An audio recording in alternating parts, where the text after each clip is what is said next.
जय श्री राधे कृष्ण।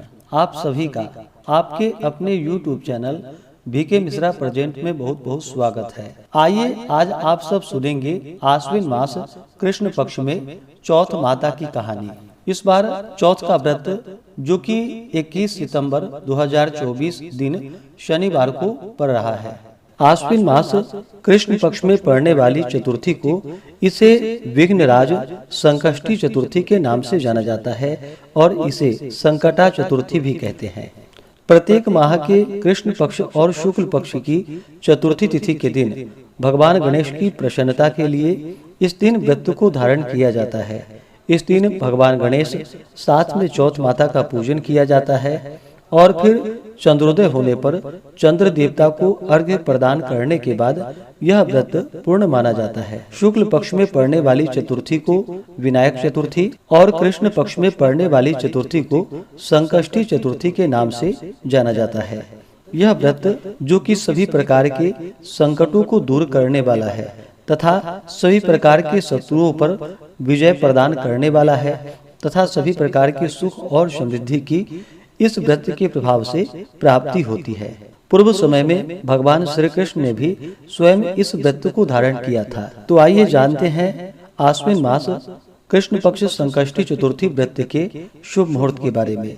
आश्विन मास कृष्ण पक्ष की चतुर्थी तिथि प्रारंभ समय जो कि 20 सितंबर 2024 दिन शुक्रवार रात्रि 9:17 और चतुर्थी तिथि की जो समाप्ति है वह 21 सितंबर 2024 दिन शनिवार को शाम 6:15 पे।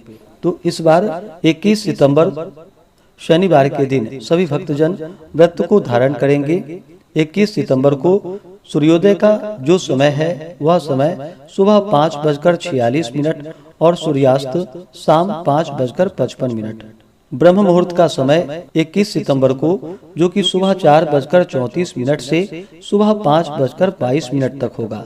इस दिन चंद्र दर्शन का चंद्रोदय का जो समय है वह समय रात्रि 8:13 है।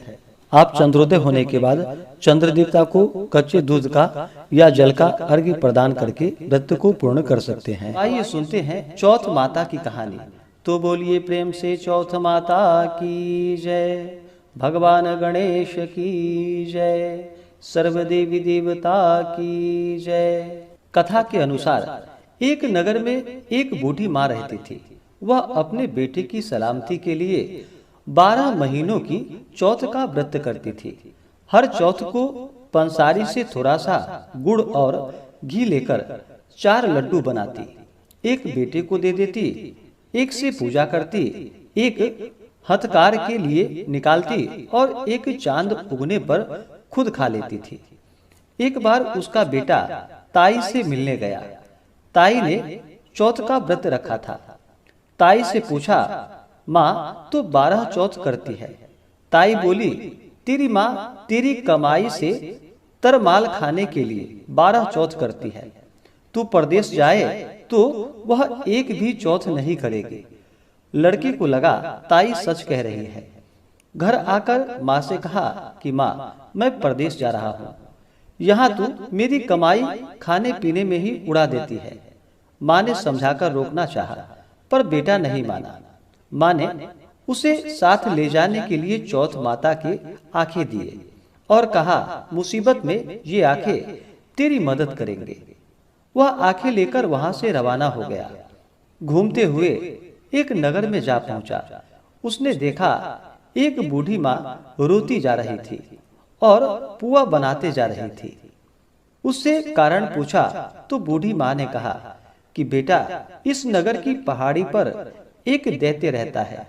पहले वह नगर में आकर कई लोगों को खाने के लिए मार देता था। अब राजा हर घर से एक आदमी दैत्य के पास भेजता है और आज मेरे बेटी की बारी है, इसलिए मैं रो रही हूँ और उसी के लिए पुए बना रही हूँ। वह बोला, तू पुए मुझे खिला दे, तेरे बेटी की जगह मैं चला जाता हूँ। बूढ़ी माँ ने खीर पुए उसे खिला दिए। खा पीकर वह सो गया। रात को राजा के सैनिक आए तो बूढ़ी माँ ने उसे भेज दिया। दैत्य के सामने पहुंचने पर उसने चौथ माता की आंखें दैत्य की तरफ फेंक कर कहा कि हे चौथ माता, यदि मेरी माँ मेरी सलामती के लिए व्रत करती है तो दैत्य का सिर कटकर गिर जाए। तुरंत दैत्य का सिर कट गया। लड़का वापस आ गया। राजा उसे उपहार देकर वहां से विदा किया। चलते हुए एक दूसरे राजा के नगर में वह जा पहुंचा। इस राज्य में आवा तभी पकता था जब एक इंसान की बलि दी जाती थी। सिपाहियों ने उसे पकड़ लिया और आवे में चून दिया।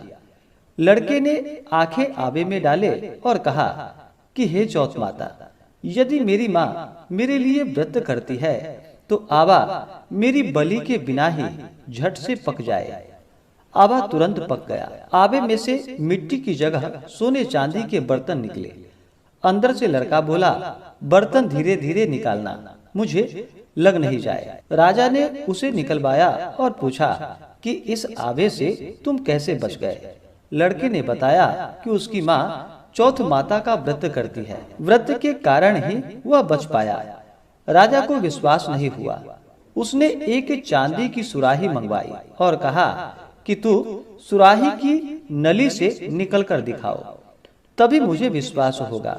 लड़के ने चौथ माता को याद करके आंखें सुराही में डाल दी और कहा कि मैं भंवरा बनूं, सुराही से निकलूं। लड़का भंवरा बनकर सुराही से निकल गया। राजा ने खुश होकर राजकुमारी की शादी उसके साथ करवाई और सभी लोग को चौथ माता का व्रत करने को कहा। उसे माँ की याद आई। उसने राजा के पास जाकर खुद के नगर जाने की इच्छा जाहिर की। राजा ने रथ, घोड़ा, हाथी और खूब सारा दान दहेज देकर उन्हें विदा कर दिया। चौथ के दिन अपने नगर पहुंचा। वह अकेला पंसारी के यहाँ माँ का इंतजार करने लगा। सोचा चौथ है तो माँ यहाँ जरूर आएगी। थोड़ी देर बाद लकड़ी टेकती हुई माँ आती दिखी। उसकी माँ की आंखों में जाले आने के कारण दिखना कम हो गया था। लड़के ने जानबूझकर अपना पैर लकड़ी में लगा दिया और कहने लगा कि बलरे पूत, काटी मेरे पेट के लगा दी। माँ ने उसे नहीं पहचाना और कहने लगी, भैया मुझे चाहे कितनी भी गाली दे दो, पर मेरे बेटे को कुछ मत कहना। बेटा माँ के चरणों में गिर पड़ा और कहा, माँ मैं तेरा ही बेटा हूँ, मुझे माफ कर दो। माँ ने उसे गले से लगा लिया। नगर के लोग ने विश्वास नहीं किया कि वह उसी का बेटा है। बूढ़ी माँ ने चौथ माता को याद करके कहा कि हे चौथ माता, यदि मैं अपने बेटे के लिए व्रत करती हूँ तो मेरे स्तन में दूध भर जाए और उसकी धार मेरे बेटे के मुंह में गिरे। माँ के स्तन से दूध की धार निकलकर बेटे के मुंह में गिरने लगी। लोग चौथ माता की जय जयकार करने लगे। उस नगर के सभी लोग चौथ माता का व्रत करने लगे। हे चौथ माता, जैसे बूढ़ी माँ और उसकी बेटी की सहायता की, वैसे हमारी भी करना। कहानी कहने, सुनने और हुंकारा भरने वाले पर अपनी कृपा बनाए रखना। तो बोलिए प्रेम से चौथ माता की जय, भगवान गणेश की जय, सर्वदेवी देवता की जय। इसी प्रकार से जो भी भक्त सच्ची श्रद्धा के साथ, नियम और निष्ठा के साथ प्रत्येक मास की चौथ का व्रत धारण करते हैं, इस दिन भगवान गणेश जी का पूजन करते हैं, चौथ माता का पूजन करते हैं और फिर चंद्र देवता को अर्घ्य प्रदान करते हैं। इससे भगवान गणेश और चौथ माता प्रसन्न हो करके अपने भक्तों के सभी प्रकार के दुख और कष्ट को दूर कर देती है तथा सुख और समृद्धि का आशीर्वाद प्राप्त होता है। तो आशा करता हूँ कि यह जानकारी आपको अच्छा लगा हो। ऐसे ही ज्ञानवर्धक जानकारियाँ प्राप्त करने के लिए हमारे इस चैनल पे अगर आप नए हैं तो चैनल को लाल बटन दबा करके सब्सक्राइब करें, साथ में बेल आइकन घंटी को दबाएं ताकि मेरे वीडियो का नोटिफिकेशन आपको समय से मिलता रहे। वीडियो को लाइक करें, शेयर करें। सुखी रहें और स्वस्थ रहें। जय श्री राधे कृष्ण। धन्यवाद।